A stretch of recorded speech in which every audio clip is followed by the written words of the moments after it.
Hello. നമ്മുടെ കേരളത്തിൽ ഇപ്പോൾ ലേറ്റസ്റ്റ് ആയിട്ട് നടന്ന ഒരു ദുരന്തമാണ് കോട്ടയം മെഡിക്കൽ കോളേജിലെ ബിൽഡിങ് പൊളിഞ്ഞു വീണ്. അതിൽ 3 പേരാണ് പെട്ടിരുന്നത്. 2 പേര് പരിക്ക് കൊണ്ട് രക്ഷപ്പെട്ട്, ഒരാൾ മരിച്ച്. ഒരു സ്ത്രീയാണ്, ബിന്ദു എന്നാണ് പേര്. ഇത് 11ാം വാർഡായിരുന്നു, ഓർത്തോടെ ഡിപ്പാർട്ട്മെൻറ്റ്. ഈ സംഭവം നടന്നത് രാവിലെ 10 മണിക്കാണ്. പക്ഷേ ഇതിൻ്റെ രക്ഷാപ്രവർത്തനമൊക്കെ നടന്നത് 2 മണിക്കൂറിന് ശേഷമാണ്.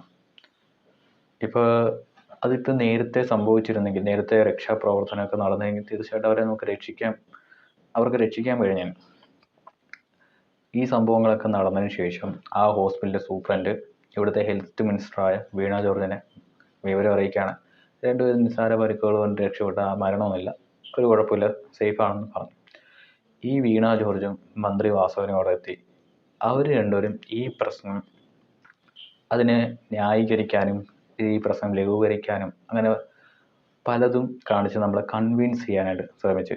ഈ ബിൽഡിങ് ഉപയോഗശൂന്യമായിട്ടുള്ള ബിൽഡിങ്ങാണ്, ഞങ്ങൾ പൊളിക്കാൻ വെച്ചിരുന്നതാണ്, ഇത് അങ്ങനെ ആരും വരാറില്ല, ഇത് ഹോസ്പിറ്റലിലെ വേസ്റ്റുകൾ വയ്ക്കുന്നതാണ്. പിന്നെ ഇതിൻ്റെ അകത്ത് പെട്ട 2 പേര് നിസ്സാര പരിക്കുകൾ കൊണ്ട് രക്ഷപ്പെട്ടു. അത് മൂന്നാമത്തെ ഇനി ആരെങ്കിലും കിടപ്പുണ്ടോ, ആരെങ്കിലും ഇതിൻ്റെ ഇടയിൽ കിടപ്പുണ്ടോ എന്നൊന്നും അവർ തിരക്കിയൊന്നുമില്ല. അങ്ങനെ ഈ മരിച്ചുപോയ ബിന്ദു എന്ന് പറഞ്ഞവരുടെ ആളുകൾ ഇവരെ നോക്കിയിട്ട് ഇവർ കാണുന്നില്ല. ഇവർ ഫോൺ വിളിച്ചിട്ട് എടുക്കുന്നില്ല. അപ്പോഴാണ് ഈ ബിൽഡിങ് പൊളിഞ്ഞ കാര്യമൊക്കെ അറിയുന്നത്. അവർക്ക് സംശയം തോന്നി. അവരങ്ങനെ അന്വേഷിച്ചപ്പോഴാണ് അവർ മരിച്ച കാര്യം അറിയുന്നത്. പക്ഷേ കുറച്ചും കൂടെ നേരത്തെ ശ്രമിച്ചിരുന്നെങ്കിൽ തീർച്ചയായിട്ടും അവരെ നമുക്ക് രക്ഷപ്പെടുത്താൻ പറ്റിയേനെ. പക്ഷെ അവർ ആ പ്രശ്നം ന്യായീകരിക്കാനൊക്കെയാണ് അവർ ശ്രമിച്ചത്. ഇപ്പം ഇവർ പറയുന്നതാണ് ലോകത്തിലെ ഏറ്റവും മെഡിക്കൽ ഫെസിലിറ്റീസ് ഉള്ള നാട് കേരളമാണ് ഏറ്റവും നമ്പർ 1 ആണ്. എന്തായാലും ആട്ടെ. പക്ഷേ ഈ മന്ത്രിമാർക്ക് എന്തെങ്കിലുമൊക്കെ അസുഖം വന്നാൽ അവർ ട്രീറ്റ്മെൻറ്റ് പോകുന്നത് അമേരിക്കയിലും ജർമ്മനിലൊക്കെയാണ്. ഇപ്പോൾ ഉയർന്ന റാങ്കിലുള്ള പോലീസ് ഓഫീസർക്ക് അവർക്ക് ഹെൽത്ത് ഇൻഷുറൻസ് ഉണ്ട്. ഈ സാധാരണക്കാർക്ക് ഇതൊന്നുമില്ല. അവർ ചികിത്സയ്ക്ക് വരുന്നത് ഗവൺമെൻറ് ഹോസ്പിറ്റലാണ്. പണക്കാരും വരുന്നുണ്ട്, എന്നാലും ഭൂരിഭാഗം സാധാരണക്കാരാണ്. അങ്ങനെയുള്ള ഈ നാട്ടിൽ ഇങ്ങനെയൊക്കെ സംഭവിച്ചത് എന്താണ്? ഇപ്പം എല്ലാ ആളുകൾക്കും പ്രൈവറ്റ് ഹോസ്പിറ്റലിൽ ചെന്ന് 500 രൂപയ്ക്ക് OP ടിക്കറ്റ് വിട്ടിട്ട് ആയിരക്കണക്കിന് രൂപയ്ക്ക് സ്കാനിങ് ചെയ്ത് ലക്ഷക്കണക്കിന് രൂപയ്ക്കൊക്കെ ഓപ്പറേഷനൊക്കെ ചെയ്യാനുള്ള മാർഗമുണ്ട്. ആർക്കുമില്ല. ഇപ്പോൾ കേരളത്തിൽ വളരെ സാമ്പത്തിക പ്രശ്നത്തിൽ നിൽക്കുകയാണ്. അപ്പോൾ അങ്ങനെയുള്ള ഈ നാട്ടിൽ ഇതൊക്കെ സംഭവിച്ചു കഴിഞ്ഞാൽ ഭയങ്കര കഷ്ടമായിരിക്കും. ഇപ്പോൾ നമ്മുടെ നാട്ടിൽ ഇതുപോലെ ഇപ്പോൾ ഒരു ബിൽഡിംഗ് ഓഡിറ്റൊക്കെ നടത്തണം, കർശനമായിട്ടുള്ള ബിൽഡിംഗ് ഓഡിറ്റൊക്കെ നടത്തണം. ഈ ആലപ്പുഴ എന്ന് പറഞ്ഞാൽ സാധാരണക്കാരുടെ നാടാണ്. ഇവിടുത്തെ MP അദ്ദേഹം മുന്നേ കേന്ദ്രമന്ത്രിയായിരുന്ന സമയത്ത് അദ്ദേഹത്തിൻ്റെ ഇൻഫ്ലുവൻസ് വെച്ച് അദ്ദേഹം കൊണ്ടുവന്നതാണ് ആലപ്പുഴ മെഡിക്കൽ കോളേജിലെ സൂപ്പർ സ്പെഷ്യാലിറ്റി ഹോസ്പിറ്റൽ. ഏകദേശം 200 കോടി സംതിങ്. അദ്ദേഹത്തിന് കിട്ടിയൊരു പരാതിയാണ് അവിടെയുള്ള എക്യുപ്മെൻറ്റ്സും മെഷീൻസും ഒക്കെ പ്രവർത്തനമില്ലാതെ തുരുമ്പടിക്കാൻ തുടങ്ങി. അങ്ങനെ ആ പരാതി അവരെ അറിയിച്ചു. പക്ഷേ അവരിൽ നിന്ന് യാതൊരു റെസ്പോൺസും ഉണ്ടായില്ല. ഇപ്പോൾ ഈ കഴിഞ്ഞ ദിവസം തന്നെ ഡോക്ടർ ഹാരിസ് എന്ന് പറഞ്ഞ യൂറോളജി പുള്ളി സർജറിക്കുള്ള സാധനങ്ങളില്ല എന്ന് ഇപ്പോൾ ഫേസ്ബുക്കിൽ പോസ്റ്റൊക്കെ ഇട്ടാണ്. അതിന് മുമ്പേ പുള്ളി മെസ്സേജ് കൊടുത്തു, പക്ഷേ ഒരു റെസ്പോൺസും ഇല്ലായിരുന്നു. അങ്ങനെ സഹികെട്ടിട്ടാണ് ഇപ്പോൾ പേഷ്യൻസിനൊക്കെ ഇപ്പോൾ ഡോക്ടേഴ്സ് എത്രയെന്ന് വെച്ചാൽ ഇപ്പോൾ പറഞ്ഞുവിടുക, സാധനങ്ങളില്ല എന്ന് പറഞ്ഞുവിടുന്നത് വളരെ കഷ്ടമാണ്. അത് സഹിക്കാനായിട്ടാണ് പുള്ളി അത് ചെയ്തത്.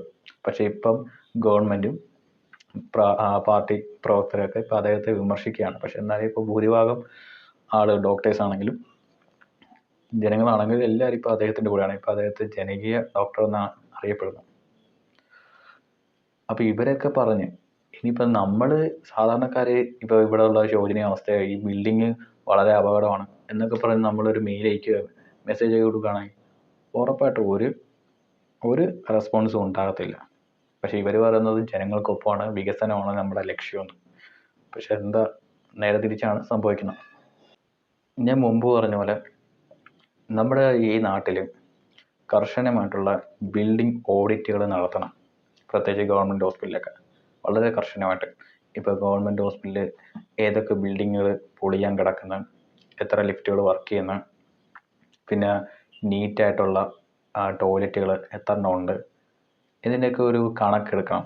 എന്നിട്ട് ഇവരെ അറിയിക്കണം. എന്നാലേ ഇവർ അറിയത്തുള്ളൂ. അല്ലാതെ എന്തെങ്കിലും ഒരു അപകടം ഉണ്ടായി കഴിഞ്ഞിട്ട് അതിന് കൃത്യമായിട്ടുള്ള മറുപടി നൽകാതെ ഞങ്ങൾ ചർച്ച ചെയ്യാം, അതിനുള്ള സൊല്യൂഷൻ കണ്ടെത്താം, അതിനുള്ള മറുപടിയൊന്നും തരാതെ വളച്ചൊടിക്കുകയാണ് ഇവർ ചെയ്യുന്നത്. അതുകൊണ്ട് ഇവിടെ കൃത്യമായിട്ടുള്ള ബിൽഡിംഗ് ഓഡിറ്റുകളൊക്കെ നടത്തണം. ഏറ്റവും കൂടുതലും അപകടങ്ങൾ നടക്കുന്നത് കേരളത്തിലാണ്. ഇപ്പം മഴക്കാലം കൂടെയാണ്. ഇപ്പം റോഡ് ഏതാ കുഴി ഏതാന്ന് നമുക്ക് ആർക്കും അറിയത്തില്ല. ഇപ്പം ഈ ഇടയ്ക്ക് തന്നെ കുഴിക്കകത്ത് വീണ് ഒരു പയ്യൻ മരിച്ചു, വണ്ടിയിൽ നിന്ന് വീണ് മരിച്ചു. പിന്നെ തൃശ്ശൂരാണെന്ന് തോന്നുന്നു, പഴകിയ ബിൽഡിങ്ങിൻ്റെ അകത്ത് അന്യസംസ്ഥാന തൊഴിലാളികൾ ബിൽഡിങ് പൊളിഞ്ഞ് വീണ് മരിച്ചു. ഇപ്പം കോട്ടയം മെഡിക്കൽ കോളേജിൽ അങ്ങനെ എത്ര അപകടങ്ങളാണ് കേരളത്തിൽ സംഭവിക്കുന്നത്. പക്ഷേ ഇതൊക്കെ സംസാരിക്കുക അറിയപ്പെടുന്നതൊക്കെ അപകടം കൊണ്ട് മാത്രമാണ്.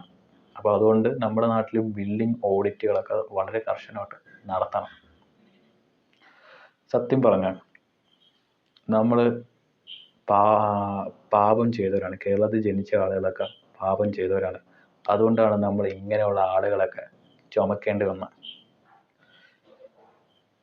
അല്ലെങ്കിൽ ഇപ്പോൾ നമ്മൾ അങ്ങനെയുള്ള പാപം ചെയ്തുകൊണ്ടാണ് ഇങ്ങനെയൊക്കെ നമ്മൾ അനുഭവിക്കാൻ വിധിക്കപ്പെട്ടത്. എന്നായിരിക്കും ഇതിനൊക്കെ ഒരു രക്ഷ കിട്ടുക എന്ന ഒരു ചോദ്യത്തിന് ആരുടെ കയ്യിലും ഉത്തരവില്ല. അതുകൊണ്ട് ഒരു കാര്യം മനസ്സിലാക്കുക, നമ്മളെപ്പോഴും നമ്മുടെ സേഫ്റ്റി നമ്മൾ ഉറപ്പിക്കുക. എന്ത് പ്രശ്നം ഉണ്ടെങ്കിലും നമ്മളത് അറിയിക്കാനും ശ്രമിക്കുക. നമ്മൾ ഒരിക്കലും ആരെയും പേടിക്കേണ്ട കാര്യമില്ല. ഇത് ഡെമോക്രസി ആയിട്ടുള്ള നാടാണ്. നമുക്ക് നമ്മുടെ പ്രശ്നങ്ങളും അവകാശങ്ങളൊക്കെ നമുക്ക് പറയാം. നല്ല ബെറ്റർ ട്രീറ്റ്മെൻറ്റും നല്ല സൗകര്യമൊക്കെ എന്ന് പറഞ്ഞാൽ നമ്മുടെ അവകാശമാണ്. എന്നോട് ഒരു ഡോക്ടർ പറഞ്ഞാണ് അത് ചോദിക്കുന്നത് അവൻ്റെ അവകാശമാണ്. അപ്പം നമ്മുടെ സുരക്ഷതയും നമ്മുടെ ചികിത്സയും നല്ല ചികിത്സയും നമ്മുടെ സൗകര്യങ്ങളൊക്കെ നമ്മുടെ അവകാശമാണ്. അത് നമ്മൾ പറഞ്ഞ് മേടിക്കാൻ ശ്രമിക്കുക. അപ്പോൾ എല്ലാ ആളുകളും എപ്പോഴും നമ്മുടെ സുരക്ഷത, അവനവൻ്റെ സുരക്ഷത എപ്പോഴും നോക്കുക.